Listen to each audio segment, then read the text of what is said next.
You're listening to the AfterBuzz TV network, now the largest new media platform on the web, and your #1 source for after-show entertainment. Very good, Keith Johnson.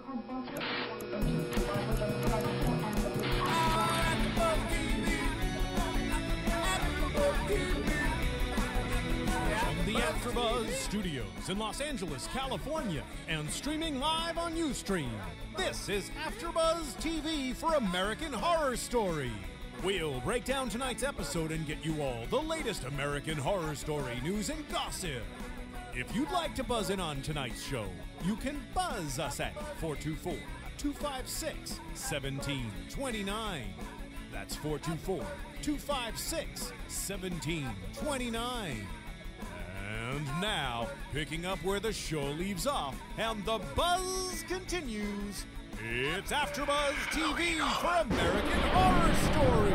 Hello. Welcome to AfterBuzz TV for American Horror Story, Season 1, Episode 3, Murder House. Aired Wednesday night, October 19th. I am your host, Billy Nellis, joined, as always, with the lovely David Schifoletti. Hello. Hello, everybody. So I'm digging this music, Jesse. Spooky in the house.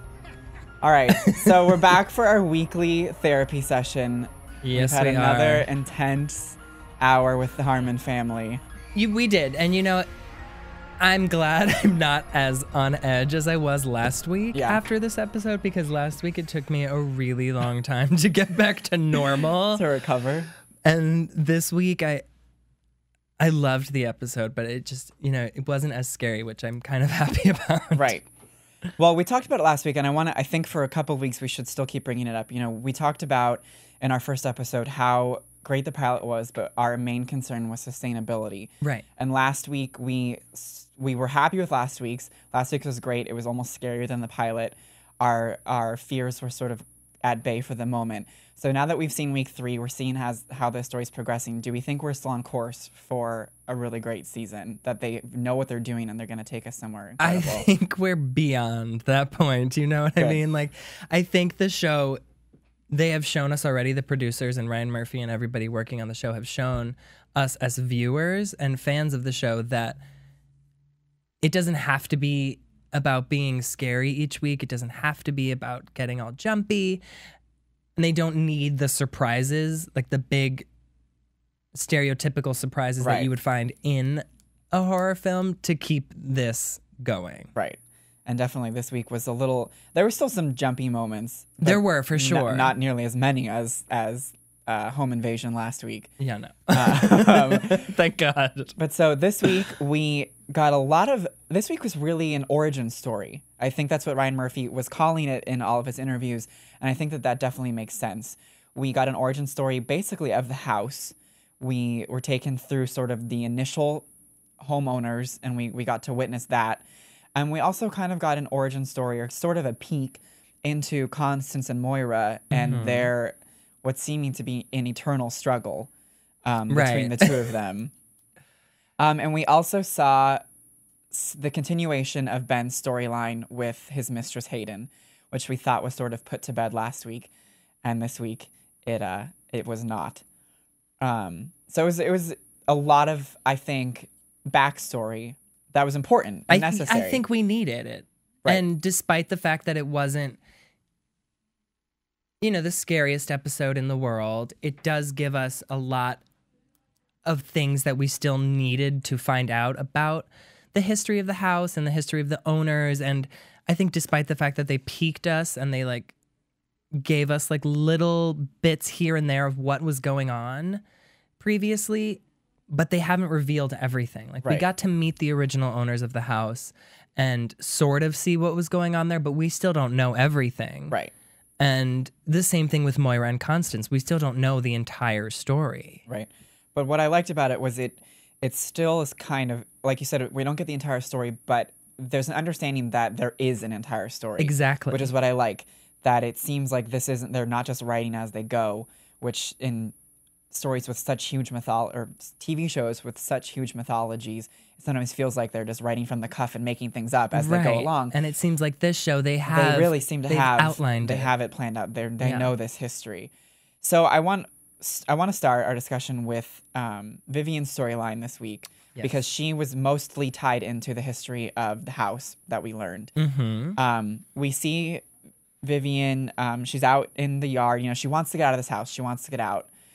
She wants to move. We saw that last week. I mean, who wouldn't want to get out? After being not only one murder happened, but two. You've learned 2 murders have happened, and one of them brought you almost to the brink of death. Right. It's time to leave. So she wants to leave, and Ben tells her, our money's tied up in this house. So we have nowhere to go until we can sell it.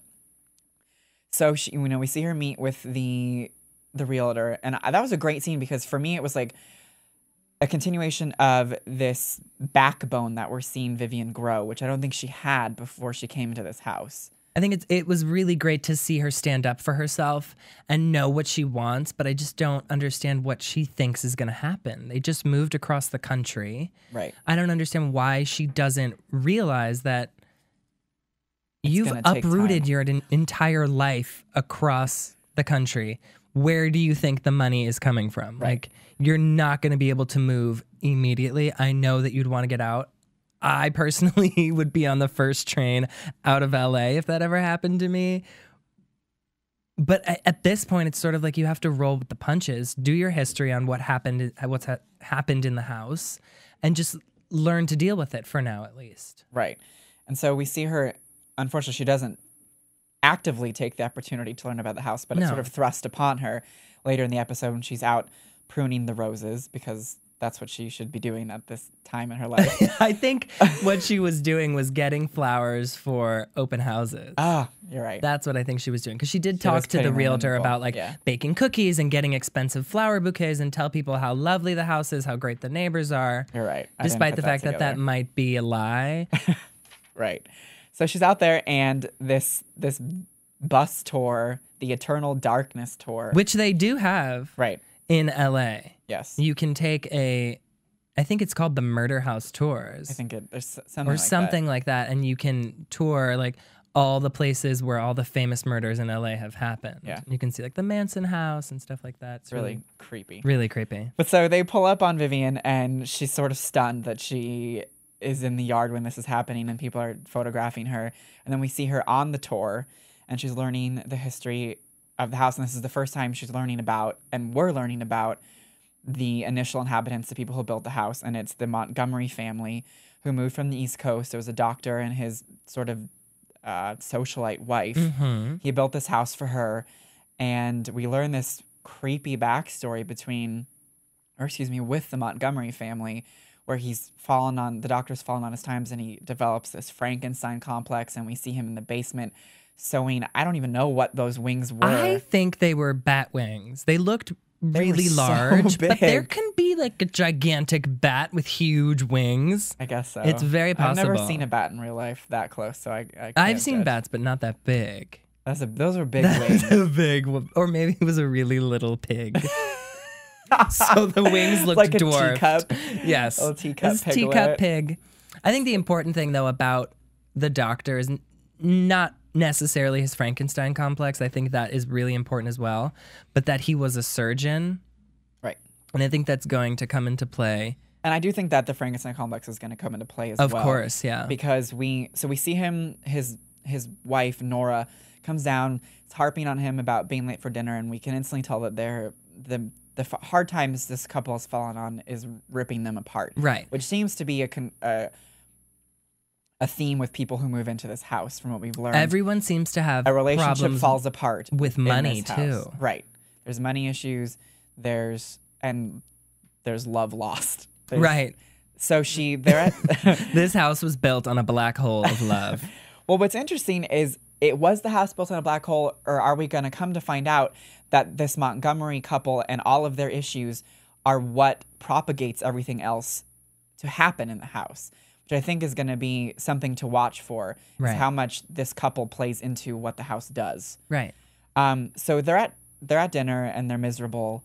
They're having dinner and their baby is there, which I instantly took note of what the baby was wearing. Which I did not even notice initially till you pointed it out, and it freaked me out. The baby is wearing the same sort of Easter baptism dress. It looks like a christening gown. Right.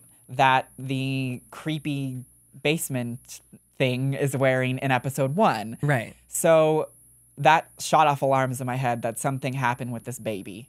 Or something going to happen Right. with this baby. Right. Depending on which perspective you're looking at it. Right. So they're falling on hard times, and Nora explains to her husband that she's arranged for a down-on-her-luck girl to come by the house with $60. Which we all know what that meant in the 20s. Essentially, they're going to start performing basement abortions. Yeah, illegal abortions. Right. And we hear before Vivian has to leave the tour that they went through 24, the surgeon worked on 24 girls before the grisly finale in 1926, which we still haven't we don't know. found which was out what definite happened. a teaser, so I'm positive we're going to go back to that at some point. I mean, I hope so. What this finale was. I Of hope course we're they gonna don't have to- like tease us with a grisly finale, which might have spearheaded the entire evilness of this home and then never not touch tell on it us what it is. Well, and I think that our Nora coming back into the storyline as she does, we Yeah. see her come into the house posing as a Prospective buyer. right, and is taken on a tour by Vivian. And at first, we're unsure of if this woman is a ghost or what this is, because she's just looking at us, but she's very aware of everything. Well, but yeah, I mean, the doctor built the house for her, right, especially so she's recognizing the type of wood, Exactly. the crystal, everything. the chandeliers. And it becomes very evident that she is a ghost the minute she enters the kitchen and freaks out at the modernization of the kitchen. She wants to get rid of anything. She would want to get rid of any appliance that is modern. So we come to understand that this is definitely Nora's ghost. Right. Especially when we catch the back of her head and there's this giant, like, Hole. festering gash in the back of her head. Like an axe was, like, taken to the back of her head or something. Ooh. And then she Like a instantly... pickaxe. And then she vanishes. Now, I don't understand. For me, like, obviously when you're watching a horror film, you have to... There's, like, certain things you just have to accept. Right. But... of all the things for this woman to just disappear, and Vivian is like, oh, and then never mentions to anybody that, oh, this woman came to look at the house. Oh, I and never the even minute I thought turned my about back to that. give her tea, she was gone. It's so silly to me. Like, that was the one thing I was like, oh, really? Somebody would say something about that. I at the did very not even least. think about that. The fact that she never brought it up with her husband. Right. Or the realtor. Or to anybody. Nobody. Except, oh, she left. She ran out the back door. Like, what did she think?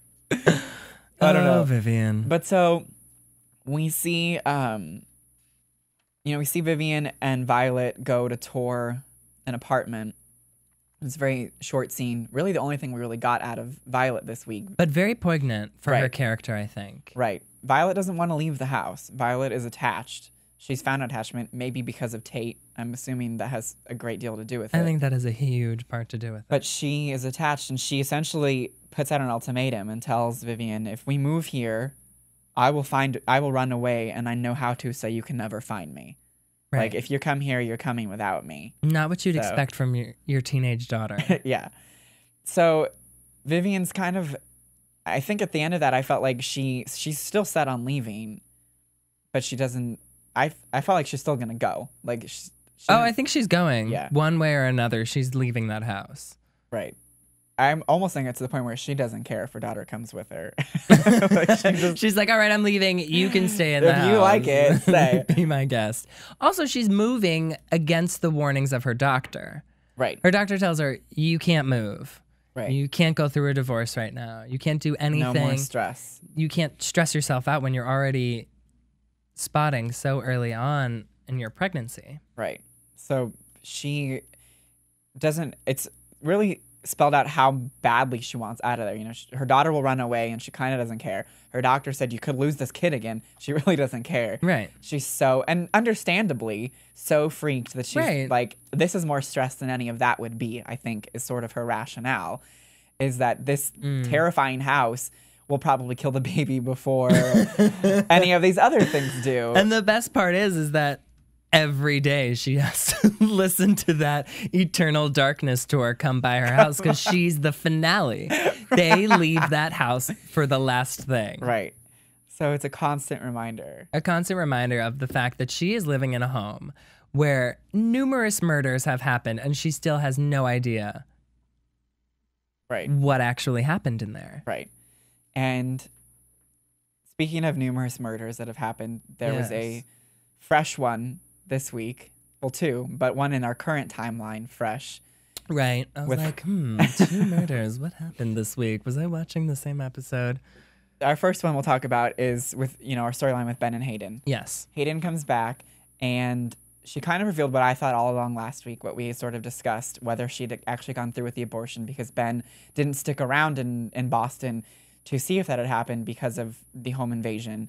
So he left and didn't even leave word.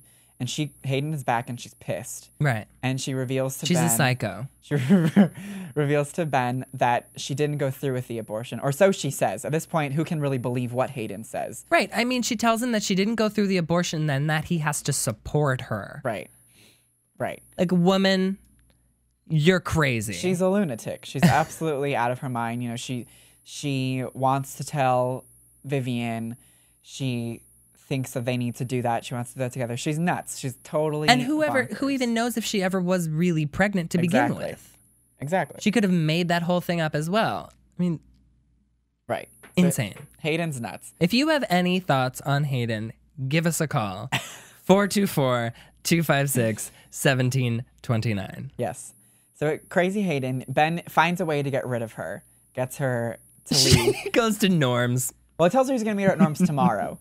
Oh, he does? Yeah. I thought she Next she day. like went to Norm's and was there for the rest of the day. No, he did say, well, let's meet tomorrow. Because she's not as crazy yet or as unhinged yet as she is in her second That's true. time he sees her. It's very true. So she's not, I mean, she's still out of her mind, but she hasn't totally fallen off the deep end yet. So Ben says, well, I'll meet you tomorrow. We'll go to lunch. I have something to do today. Just gets rid of her. Oh, because the detective shows up. Right. I'm forgetting. Ben sees finally sees a new client, a new patient, this woman who's so boring. We think it puts Ben to sleep. I honestly thought at this point, from when he met his new patient, who's like boring everybody to tears, which the detective talked about as well, how everyone that he spoke to about this woman said that she was the most boring woman on No earth. one really missed her. No one really missed her. But I thought he fell asleep and the rest of the episode was a dream. Really? Literally. I was like, this is all a dream. He's going to wake up and she's still going to be talking about nonsense. Nope. Nope. Nope. I was wrong. So he wakes up in the backyard with blood on his hands Right. and doesn't know what he's done. Doesn't know what this blood is from, is unsure of what has happened, goes inside and sees Moira cleaning blood. Very nonchalant about it. Very nonchalant. Like, I'm cleaning up your mess. It's not mine. I'm cleaning up your mess. And then she says, your next victim, patient is here. Which turns out to be Hayden. Right. But so she sort of, at this point, we're unsure of how much Moira knows as to what Ben has done. Right. And she's sort of fueling the fire by telling him your next victim. Patient. Right. And so this continually throughout the episode is happening to Ben. He keeps falling asleep and Or waking blacking up, out. or blacking out. Whatever's happening, he finds himself coming to in the backyard with a shovel in his hand repeated times. Right. And he's digging. And he doesn't know what he's digging for, but he's just digging. Mm-hmm. And he starts to go on a rampage because he cannot find his tape recorder because he wants to know what happened in the meeting with his new patient because he doesn't remember how it ended. And he can't find it. And he's convinced that Moira's taken it from him. And Moira doesn't let him, plays along almost, is like dragging him along, coyly playing with him to make him think, does she have it, does she not? I put it down the front of my dress. Why don't you reach for it? Slut. So she's playing some games, and we don't know what sort of game Moira is playing at this point.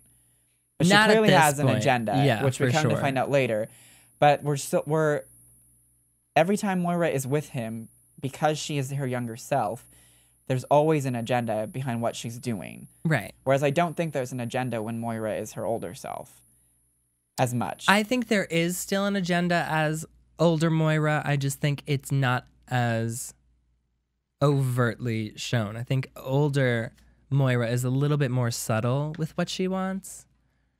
And because younger Moira has like a way with words and her body language, all kinds of language. All Moira kinds speaks. of language. The language of love. But so it kind of feels like the world is closing in for Ben. He has a or a patient missing. He can't find his tape recorder. A new patient who he desperately needs because, as he mentions in the beginning, he's not getting very many patients. Right.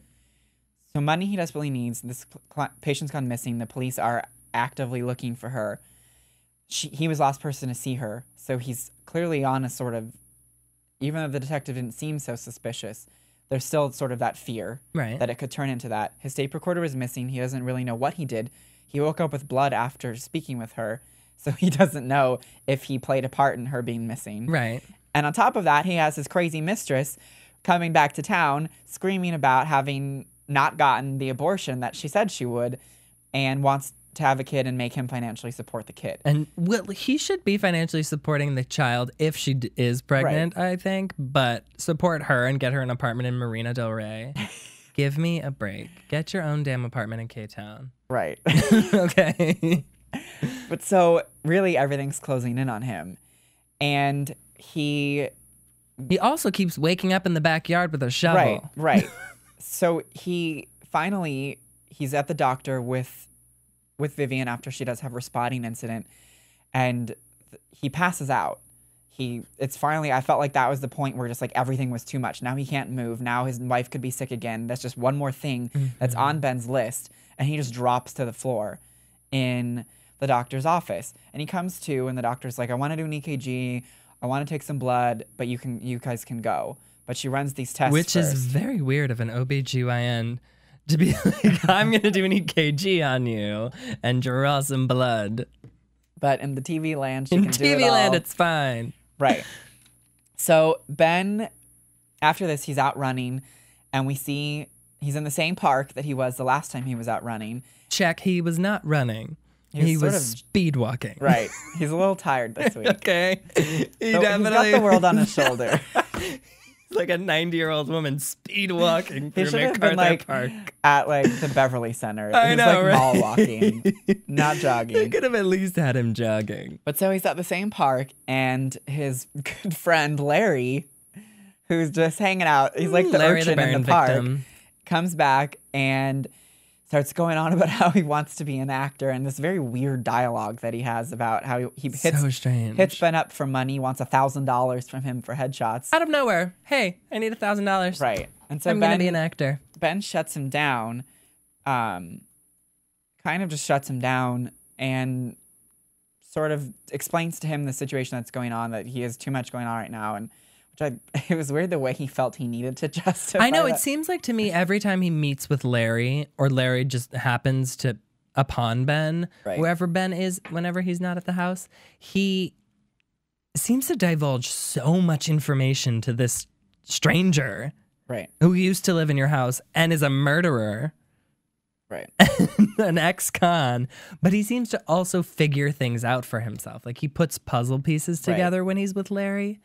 Right. So I find it very It's interesting. Interesting. It's in trying to figure out who Larry is and what Larry's existence means. right. The way that we see him with Ben, and the way that how Ben reacts towards him and what he does, is giving me some sort of ideas, which we'll get to later, Okay. as to who Larry I think is. But I think it's interesting just to see because I don't think Ben is like that with anybody else. And it's so No. strange that he's like that with this creepy, strange man. Well, I mean, it's sort of like Larry's, in some respects, like stalking him. Right. But at this point, Larry is technically his only ally. Right. Or so we think. Or so we think. Right. So Ben goes home, and he's digging again, wakes up digging again, and this time Constance finds him. And Constance talks some talk about how nothing can be planted in the yard and it should be just concreted over, that there were so many pesticides you'll never get anything out of this grass. Right. And so Ben sort Very of tricky. Ben sort of just shrugs her off and Right. lets her speak and do her thing. And all of a sudden, steamrolling, everything starts to come into play. All these things start to not make sense, but start to reveal themselves to Ben. The detective comes back and has his tape recorder, explains that the patient took it with her that when he fell asleep, she thought he was reacting the way everybody else does about how boring she is, and slits her wrists where the blood came from. But she did try and commit suicide somewhere else, and that's how they found her. But it took the time. Because she was found in a sanitarium without an ID. Right. So he knows he hasn't done anything to the woman. Right. The cop thinks he's a jerk, though. Right. He said it doesn't cost anything to be an asshole. Right. Which is true. Right. But so now he knows, okay, I didn't do anything to this woman. I wasn't a great doctor, but at least I didn't kill her like maybe I thought I did, or hurt her like I thought I did. So that's down. But then we get the return of Hayden. And Hayden is pissed because she's been waiting for 3 hours at Norm's. Which, if you've ever been to a Norm's, is like lifetime. hell on earth. It is where all the people, everybody goes to die. We're gonna get hate mail from Norm's We fans. are going to get hate mail from Norm's fans. But you know what? Norm's has good breakfast deals. Let's just say that. Sorry, there's hair on my microphone. I was trying to get it up. So Hayden is livid, and she's screaming through the house, screaming for Vivian. Luckily, Vivian's gone touring that apartment conveniently at the same time. So screaming for Vivian, I'm pregnant, freaking out. Ben finally calms her down, says, you know what, we'll go somewhere. Let's go and talk about this. Let's go get you some food. She says, I don't want to go to the Norms again. And he says, we don't have to go there again. We'll go somewhere else. And so they're walking outside, and he's really calmed her down, and she's like, oh, good. I want a big, juicy, and then she gets a big, juicy smack in the face. With a shovel. With a shovel. Larry's waiting in the yard and continues to bash her face in. He goes, oh, she's not dead yet. Right. Just beats her to death. Beats her face in and dispatches of Hayden. Right. And he tells Ben, now your problems are all gone. You haven't killed anybody yet. Because he's already an ex-con. He's already killed 3 people, and he's not going back to jail because of brain cancer. So, I mean, why not? Right. You know, he has nothing to lose. And so he tells Ben that he'll get rid of the body. He doesn't want Ben to be in any way connected to the situation. Which is very nice of him. Even though, I mean, he really is, because if she ever were to be found with carrying his baby, I mean, let's be honest, there'd still be some suspicion on Ben. Well, yeah, I mean, he has probable cause. Right.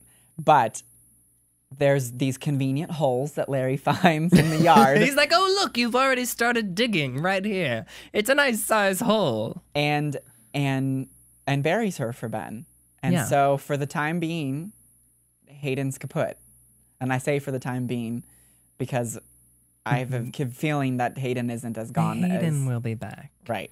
Hayden will be back. And I think what's important about that, which will take us into our next topic, is that when Larry digs the hole deeper, he does find another body. Another skeleton. Right. Human skeleton. Some remains. Right. And so it seems like these bodies are getting... People are trapped, which leads us into who we know is trapped. Right. Our dear friend Moira, who I'm coming to love. Actually, I feel so. After this episode, my heart breaks for her. I agree. I feel bad for her after this episode, but I feel bad for Moira. Character. Me too. I love her. I'm obsessed with her. I'm obsessed with her, and I'm obsessed with Constance and Violet. I feel bad for Moira when she was actually alive, not this Moira that we know. Okay. I think the Moira that we know is completely unjustified in anything that she does. Right. And we'll get to that. All right. So our show opened this week in 1983, as we seem to be getting a prologue every week. Mm-hmm, which I love. And this time, rather than it being just some sort of random homicide or something like it's been the last 2 weeks, it actually is a scene containing Constance and Moira at a time when it turns out Constance was actually living in the house. Right. And we see Moira as her younger self, and this man sort of forces himself upon her, and she's actually trying to fight back. And it seems that they've had sex before, and she says that she doesn't want it again, that she was weak. But she is overpowered. And while she's essentially being raped, Constance comes walking down the hall with a gun and fires a warning shot off and then fires one directly into her eye. Which I was like shock face. That's how I can explain it. Like, if she didn't know about the previous extramarital affairs that her husband was having with the housekeeper and then just randomly shoots her in the eye. Right.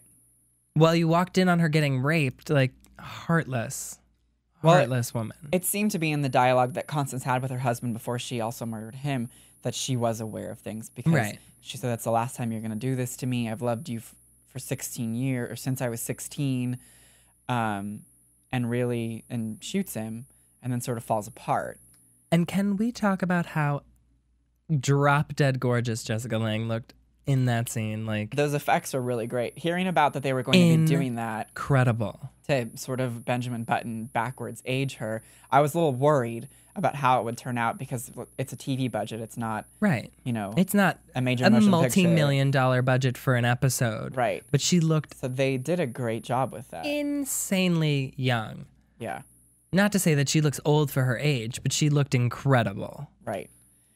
So we finally have an answer to the line from the first episode that was sort of the media thing when Constance said, "Don't make me kill you again." And we all sat there with shock face and was like, what does that mean? Now, I want to know your take. Are you happy that we found out so early, or do you wish that sort of had been teased out a little longer?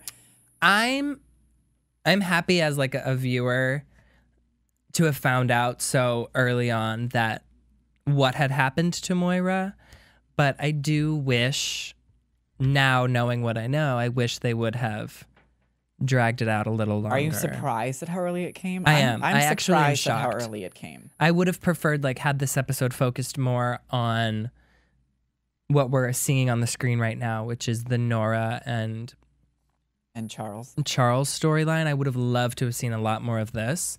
And I think we will. We definitely will get more of that. I just, they did it, and they have a reason for doing it, and so we'll have to wait to see like what happens next. Right. But we'll see. Maybe there's more to the story that we don't know. Yeah, I mean, I'm almost certain there's more, but I was surprised too that it came out so early, just because for the sheer, having watched TV for so long and loving these sorts of shows with such a mythology that spells out for you, you don't usually get answers that quickly. No, you don't. And so that's why it's surprising, and it does feel sort of gratifying as the viewer to feel like, okay, this show is going to give me answers. They're not just going to throw these things out there at random and then never address them again, like they do on Pretty Little Liars. On a lot of shows. Pretty Little Liars does it. I mean, Lost used to do that all the time. As much as I loved that show, they would always throw things out, and you would really never understand what it meant or why. But it seems like Ryan Murphy and co. aren't going to do that here. They're promising us through these episodes. They're making a promise that we have answers for everything, right? And we'll always tell them to you, and you'll eventually get them, and sooner rather than later, right? Which is great. But you're so used to being strung along at this. So at this point, when you get information so soon, you're like, "What? Right. I didn't need to know that yet." I know, but maybe we did. And it does. They do almost beg more questions, which I think is good. Right. It spurs along your desire to watch and want to know more, rather than just watch just to learn one thing. So I do think it's good, and it's smart, and it's a rewarding sort of thing for the viewer, at least. Yeah, I for think. sure. But so we see this week, we understand now how Moira has died. We still don't really understand why she's still there if she's dead. And we still don't know if Constance is living or not. Right. And that's, I think, a big question. Right. That maybe is the bigger question than Moira. I think that matters more to the storyline. And it also seems like Constance might not have been affected by the house like other house owners had been in the past. Except it led her to murder her husband. With reason. I think it still is a pretty big effect. Well, yeah. But I see what you mean. Yeah. She sort of seems to have gotten out of it unscathed. Yes. As we believe so far. Mm-hmm. But we come to find out that all of Ben's passing out is really him having been drugged the doctor, after running those tests, finds in his blood panels a drug called laudanum, which we looked up and is an opiate. Laudanum? Laudanum. How do you spell that? I wrote it down. Laudanum for all of you at I home. think it's laudanum. Okay. Yeah. There you go. Laudanum. I don't know. Laudanum. It's this new drug. It's called laudanum. You ever heard of it? Well, anyway. Sorry. It causes retrograde memory loss. But Which was interesting that he's being drugged with that, because if you remember in the flashback scene when the first girl came for the first abortion with Nora, she was fed something and she told her, this will help you forget. Right. So it seems to be a common theme. Yes, a common thread. Right. But the show sort of infers that while he's been being drugged, he comes to realize he's been being drugged by Moira. He outright asks her, and she just says, prove it, which pretty much spells out, yeah, she's been drugging him. Right. She's been drugging his coffee because the entire episode, she's constantly giving him coffee, putting coffee in his hand, pouring the coffee. She's always made it. It's not something that he needs to take care of. So clearly she's been drugging him. We don't know why, because he can't remember why. So he's been digging these holes, and we see once Larry is going to dig the hole deeper to bury Hayden, that there was another body. And as he sort of is paying his respects, he takes his hat off when he's holding the skull. He seems to be kind of taken aback and feels some sort of something. I've definitely noticed that. It was definitely, he was taking a moment he's dug up a grave. Right. That he didn't expect to dig. I was kind of shocked that he didn't say something to Ben. I'm like, why, if you're going to pay your respects to the dead person in the grave, which is, all right, an interesting choice after you just killed somebody, why not say something to the homeowner? Right. Why not be like, hey, by the way, there's another dead body down here? It's another one of those things. Just so you know. Why not say the girl vanished? People just don't That's say true. things. People just don't talk. People come and go so strangely here. But as he digs this body up, not only does he find the skull, but he finds what looks like the lace doily that is part of Moira's outfit. Right. And the camera pulls back and it reveals Moira crying in the window. Moira as her old self crying in the window. And eventually the hole's filled. Ben decides to build a gazebo. He takes Constance's advice and pours a concrete slab over the hole and builds a gazebo. And Moira, throughout this, is in the window watching and crying. And Constance appears behind her and says, now you're stuck here forever. Yep. So, leading us to believe that if you die, this is my inference from this, that a person who dies on the property and whose body is left on the property is stuck on the property. Moira cannot leave. We see in that earlier argument with Moira and Constance, they're arguing and she breaks down and says, you think I want to be here? I don't want to be here anymore. It frightens me. I miss my mother. Which is really weird. Really an odd. It's like an odd thing, an odd choice, I think, for the writers to have put that out there, unless... Which I think it's a clue. It is definitely a clue. Yeah, because it's so bizarre. It's like out of left field. Right. I miss my mother. Right.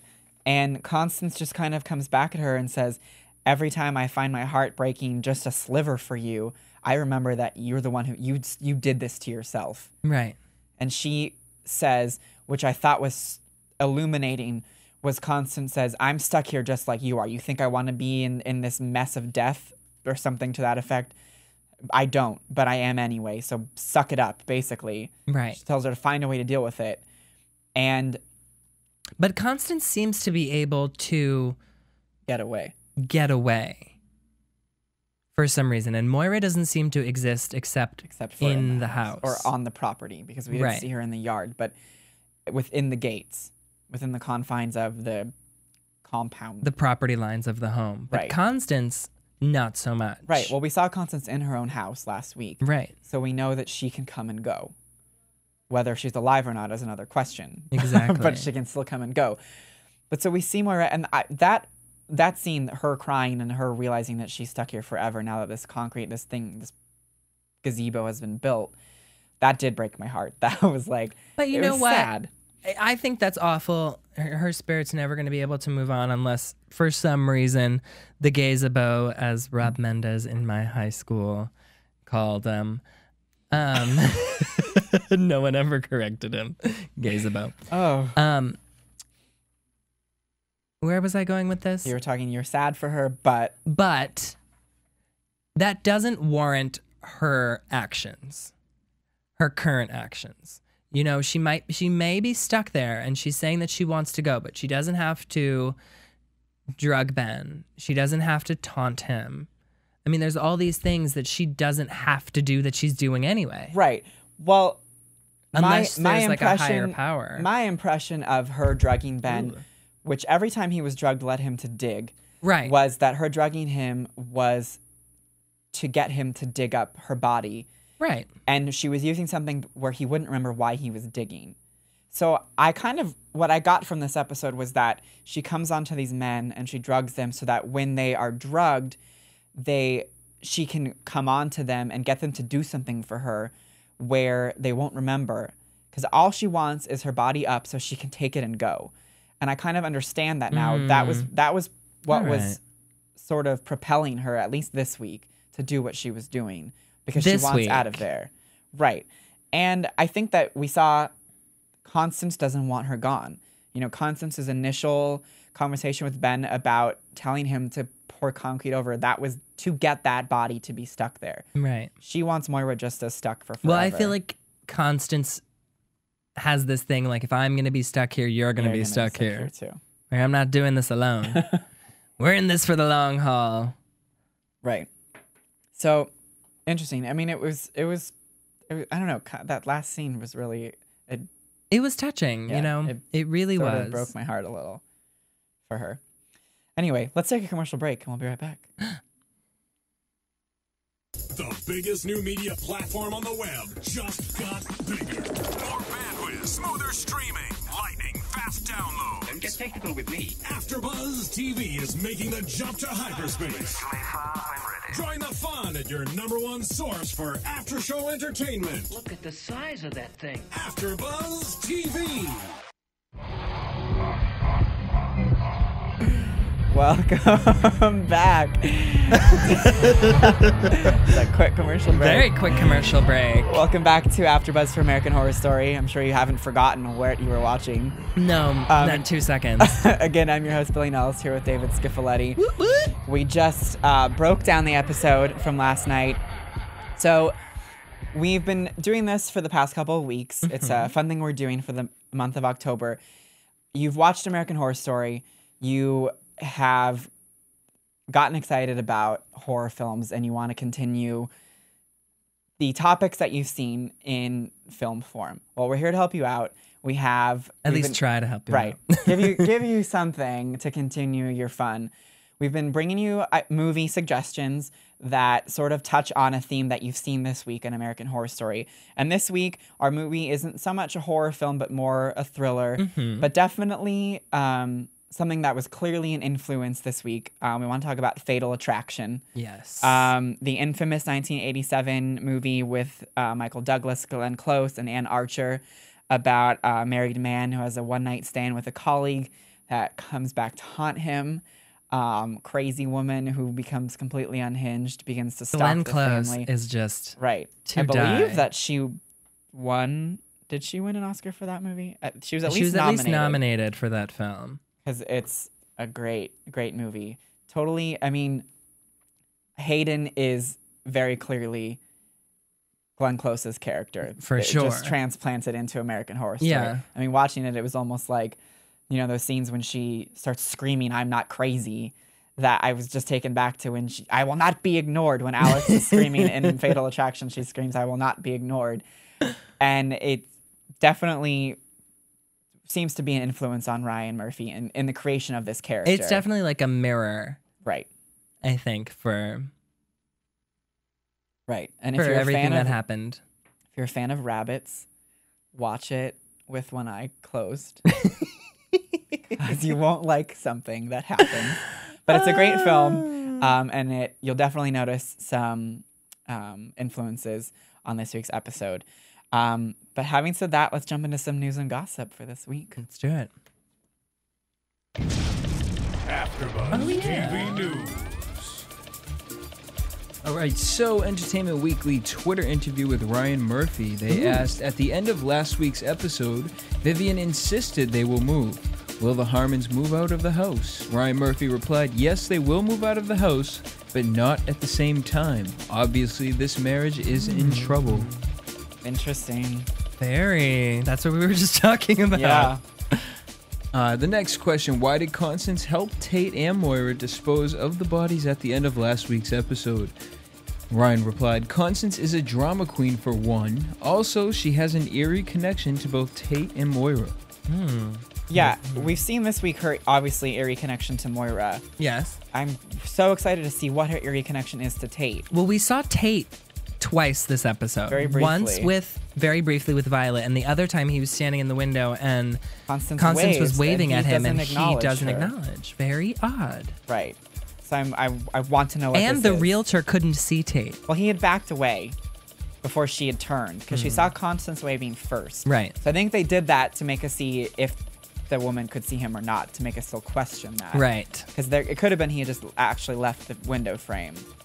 But still I want to know what this means. I'm excited to learn. Me too. Casting news. With former Heroes star Zachary Quinto coming soon to American Horror Story cast, Ryan Murphy and company have just found a companion for his character. As you'll recall, Quinto plays a gay interior designer named Chad, who used to be the owner of the show's centerpiece, Haunted House. Chad has a supportive lesbian friend named Peggy, who will be played by Kathleen Rose Perkins, who previously had a recurring characters on Fox's Till Death and Showtime's Episode, as well as had guest stints on ABC's Private Practice, Castle, and Grey's Anatomy. Perkins will appear in at least one episode this season. Meanwhile, American Horror Story got some very good news today when they serialized show perked up in the ratings for the third episode. Yay. Good for them.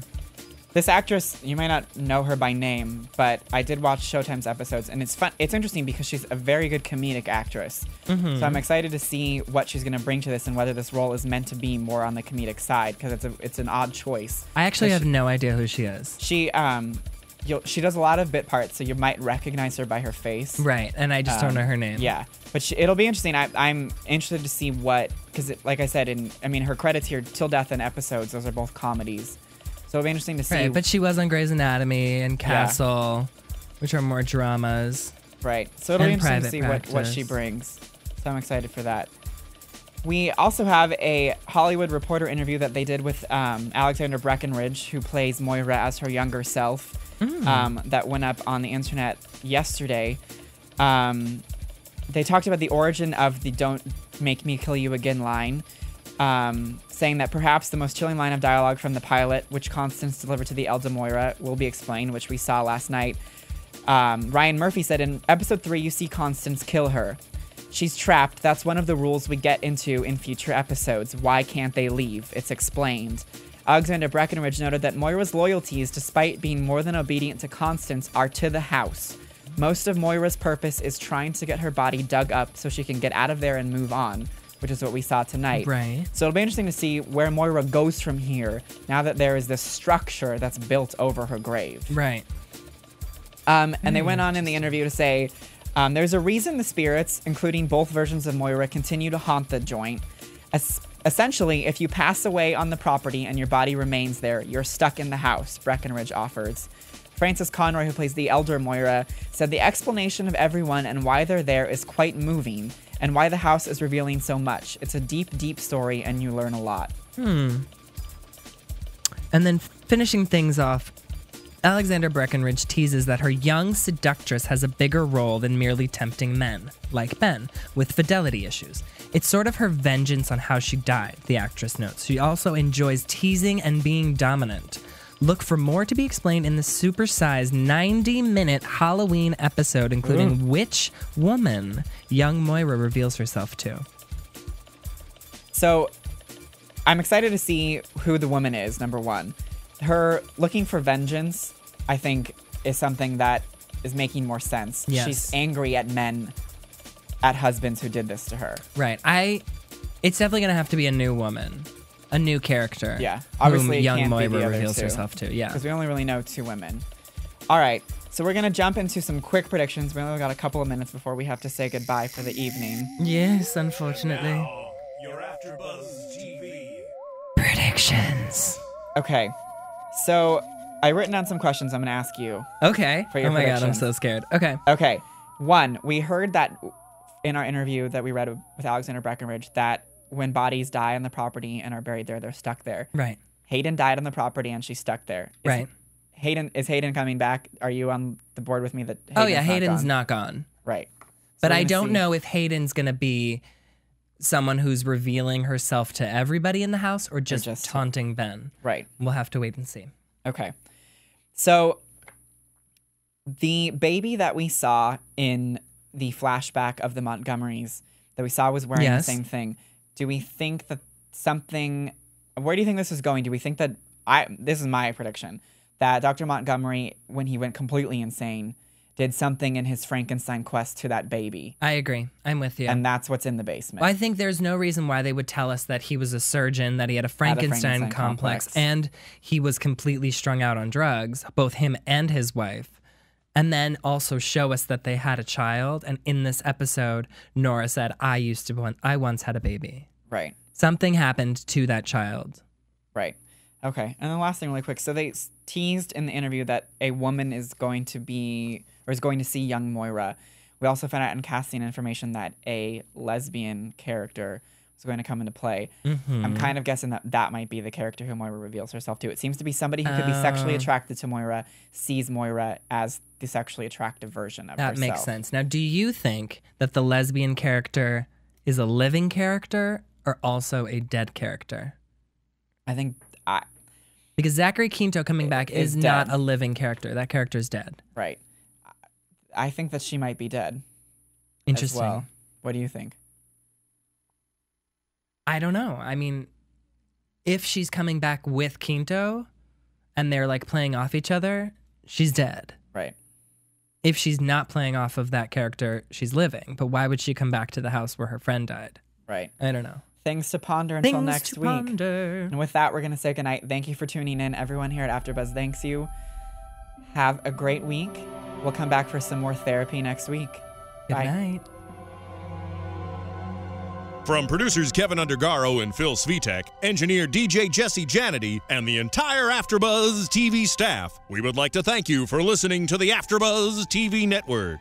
If you have questions or comments, be sure to buzz us at info@AfterBuzzTV.com. And you can find us on Facebook or follow us on Twitter by searching for AfterBuzz TV.